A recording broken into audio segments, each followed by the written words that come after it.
Hey there, comic book fans. I got another thing I pulled off my shelf so that we can look at today, and that's Daredevil 87. Why did I pull this one off my shelf? Well, you know what, this is just, I have a section of my collection that's just comics I have just for their covers. And this was in that section, I think just because it's a Marvel 10th anniversary cover, which means it's got this box that it's in. And I was, for a while there, I don't know how long ago now, probably in the 80s and 90s, I was buying up these 10th anniversary covers whenever I saw them for cheap. But this came after that. I think someone gave this to me because it's completely battered. As you can see, it's got, it's definitely not a mint condition comic book. It's all wrinkled. So I'm pretty sure someone gave me this one at some time or another, because, you know, every now and then someone would always say, oh, here, you want this old comic? And I'd go, sure. I think this was one of those. I don't remember if I read it at all, or even if I read it, it was so long ago I don't remember it. But, you know, I got this long after I had stopped collecting Daredevil. I probably collected Daredevil from when I was a kid till about when I was 20 or so. So I probably collected Daredevil from, you know, 1976 to 1986. And this one probably someone in the 90s gave it to me, and I don't even know what it is. Let's take a look at it, because I don't know what it is. First of all, I find these word balloons hysterical. Get back, you fools. If you so much as touch Electro, you die. And just what do you think is going to happen to you, Dee Dee, when your billy club hits me? I'm just like, they're just, that's just funny. They're just kind of explaining electricity to everyone on the cover. It's just weird. But let's open it up and see what we got here. Oh, the inside is as wrinkled as the outside. Who is it? Stan Lee, editor. Jerry Conway, writer. Gene Colan, artist. And Tom Palmer, inker. Sam Rosen, letterer. No colorist? That's odd that there's no colorist credited, but anyway. Nice splash page, some good department, nice angle. Gene Colan always loved to work at angles. And he was on Daredevil for a long time. I think he may have been, I'm trying to remember who the artist was when I first started. I just started collecting Daredevil before Frank Miller took over. So I think Gene Colan was the artist then. Oh, nice Daredevil on a... And he's so good at... He distorts things a whole lot, Gene Colan. Like this crazy angle he's got for the bridge. But he can also be... You know, his distortions can be awkward, too. Like this... That's an awkward figure right there of Daredevil. Swinging in the... But, you know, that's a really nice figure. But once again, he does these really nice figures, but he's one of these people don't always like that thigh, I don't think connects with that rib cage there somehow. But there's a lot, matter of fact, a lot of the distortions he does, I think influenced those, you know, 90s guys, you know, Liefeld and Todd McFarlane and those guys, because they did a lot of distortions too, just kind of in a different way than Gene Colan, but in some ways they're the same. Like you'd often see in those, they distorted the body so much that it would never actually work. And I don't know that, and Gene Colan did that every now and then too. Like I always criticized a lot of those 90s guys when they distorted the body so much that you could see cleavage. You could see cleavage and both butt cheeks in the same shot on a woman. But I've noticed lately that Gene Colan used to do that too, only mostly with men.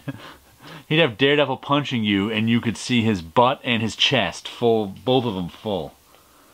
See that's just a really great figure right there.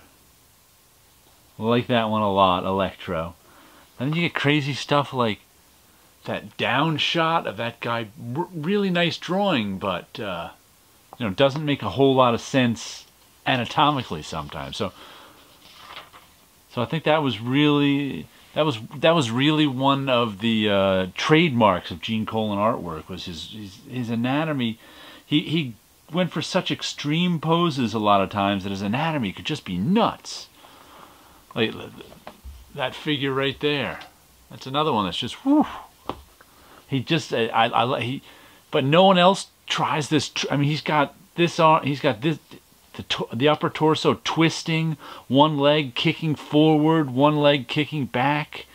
It's like hardly anyone else did that stuff because it was so hard to pull off. I have no idea what this story is about because I don't remember it. Who was this guy with a mustache? He looks like Moon Knight's chauffeur. Nice.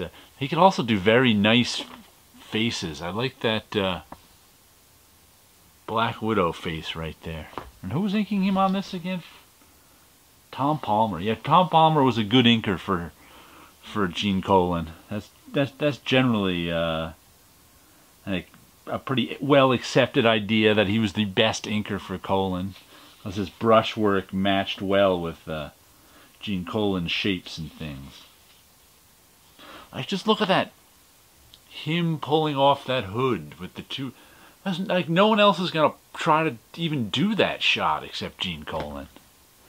That's just like a normal thing, removing your coat over your head or whatever he's doing. And yeah, that's what he's doing. But it's just the way he pulls it off in such a naturalistic form is what no one else does.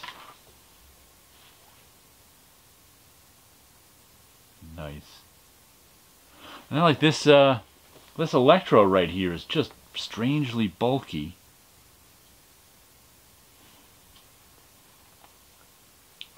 Like that Frank Sinatra looking guy there. Once again, just a beautifully composed shot of four people talking. I wonder why Daredevil was fighting Electro. Maybe I should have read this first, but I wanted to look through it with you. There, here's some of these crazy... I mean, what's he doing? So what am I doing? I'm not sure. That is a weird pose right there, but only Gene Colan tries poses like that. That's kind of a weird pose, but I mean, this pose right here is great. Once again, he's distorting the whole body in such a way to make it more dramatic. I was like, no one even tries these nutty, twisting poses like Gene Colan does, and he doesn't hit the mark every time, but he still tries every time. Yeah, we're fighting Electro. Don't get zapped by electricity. That's a solid idea.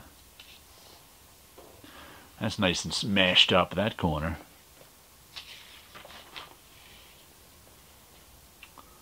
Yeah, like just lots of nice faces down here. Those up shots. And I like both these Electro twisting, falling, and being thrown, falling poses right there. That's good stuff. That, especially like that one. Just the composition on it and the whole twisting, bending thing. You gotta, if you're gonna read a Gene Colan comic, you gotta like twisting and bending figures. And then that Daredevil doesn't work as much for him, especially with that balloon right in there, jamming him on the hip. I don't know why the letterer chose that place to put the balloon. He had all this space to drop it down. That's weird. Who knows? Once again, I mean, who does poses like that? Twisting, bending, playing with perspective. Just nobody. Two wrestling poses. There's a classic somebody throwing something pose. But even just, bending his foot, twisting his foot just like that as he jumps. He's got also. Like here's another totally exaggerated one. It's like that leg doesn't even really connect to that hip. That won't make it. Much in the same way Todd McFarlane would do, 20 years later with Spider-Man. The same sort of exaggeration. So I wonder, you know, I'm sure Todd McFarlane saw Gene Colan comics, but I wonder how much he consciously influenced him or not. Don't know. You know, that pose perfectly reasonable. Just nice stuff. Nice. Shooting at Electro.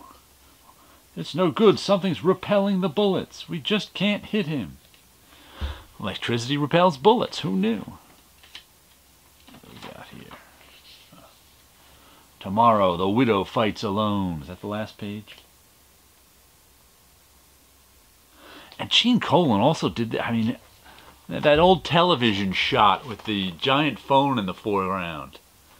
I think now that I'm looking at this, he used to do that shot a bit. I don't think anyone else did.